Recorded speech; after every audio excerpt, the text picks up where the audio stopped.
Kanalımdan ve mutfağımdan herkese merhaba. Bugün sizlere tavada yapabileceğiniz çok kolay ve çok lezzetli bir börek tarifi hazırladım. Hemen tarifimize geçelim. İlk olarak böreğimizin sosunu hazırlıyorum. Kasenin içerisine bir tane yumurta aldım.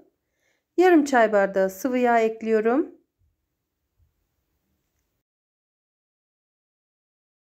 Ve 1 su bardağı da süt ekliyorum.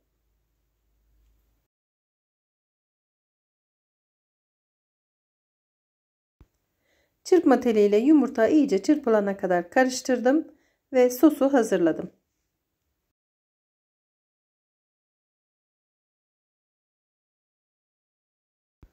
Böreklerimizi hazır yufka ile yapıyorum. 2 tane yufka kullandım.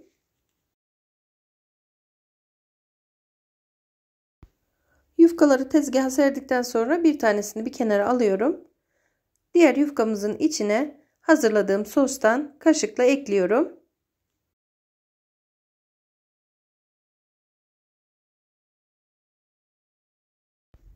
Ve fırçayla her tarafına sürüyorum.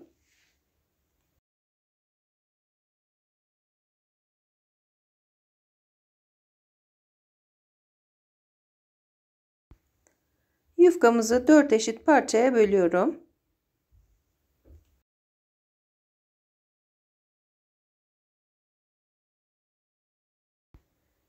Peynir ve maydanozu karıştırdım. İç harç olarak bunu kullanıyorum. Yufkaların uç kısımlarına yeteri kadar peynirli iç harçtan ekliyorum.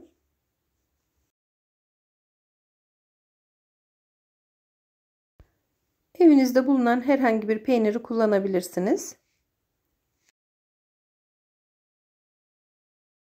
Peynirini ekledikten sonra uçlarını bu şekilde kapatıp böreğimizi sarıyorum. Ve son olarak böreğimize gül şekli veriyorum.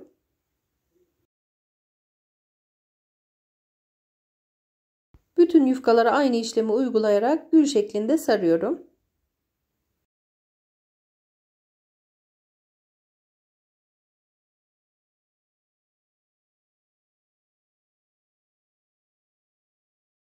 İlk yufkayı bitirdim arkadaşlar. Şimdi ikinci yufkayı yapıyorum.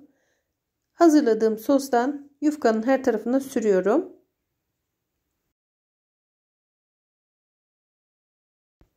Yufkamızı 4 parçaya kesiyorum. Uç kısımlarına peynirli haştan ekleyip böreklerimi sarıyorum.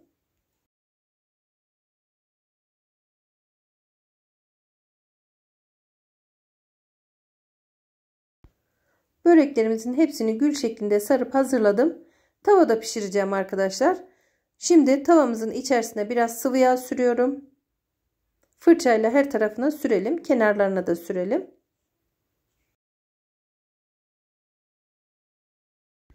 Sardığımız gül böreklerini bu şekilde tavanın içerisine diziyorum.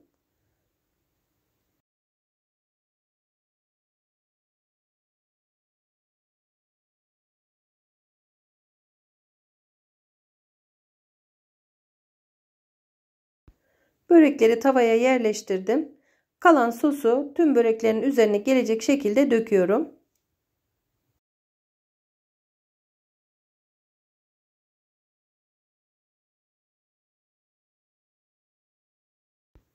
Şimdi böreği ocağa alıyorum ve pişirmeye geçiyorum.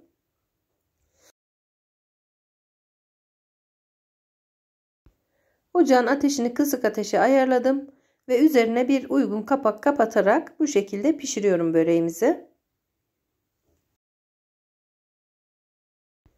Altını ara sıra kontrol ederek pişirdim. Altını kızardıktan sonra böreğimizi alt üst çevireceğiz arkadaşlar. Şimdi hemen üzerine kapattığım kapakla kolayca çeviriyorum ve diğer kısmını pişirmeye geçiyorum.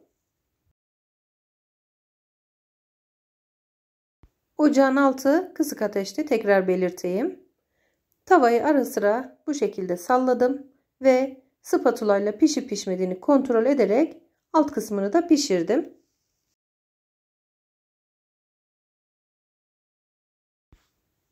Şimdi böreğimiz pişti. Servis tabağına alıyorum. Size altını, üstünü, içini de göstereceğim.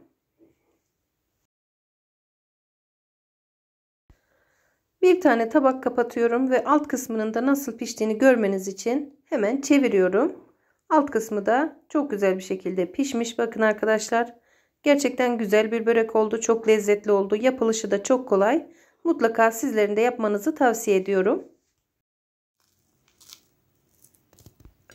Dışı çıtır çıtır, içi yumuşacık su böreği lezzetinde, fırın kullanmadan yapabileceğiniz güzel bir börek oldu. İlk sıcaklığının gitmesini bekledim. Sizlere içini de göstermek istiyorum. Bakın, altı üstü gördüğünüz gibi çok güzel bir şekilde kızardı, pişti. Böreğimiz harika oldu. İçini de görmeniz için şöyle açıyorum. Aniden gelen misafirleriniz için, kahvaltı sofralarınız için kolaylıkla hazırlayıp yapabileceğiniz lezzetli bir börek tarifi oldu. Deneyecek olan herkese şimdiden kolay gelsin ve afiyet olsun diyorum. Böylece bir videomun daha sonuna geldim. Videolarımı izledikten sonra beğeni ve yorum bırakmayı unutmayın lütfen. Yeni ve güzel tariflerde tekrar görüşmek üzere. Hoşça kalın. Allah'a emanet olun.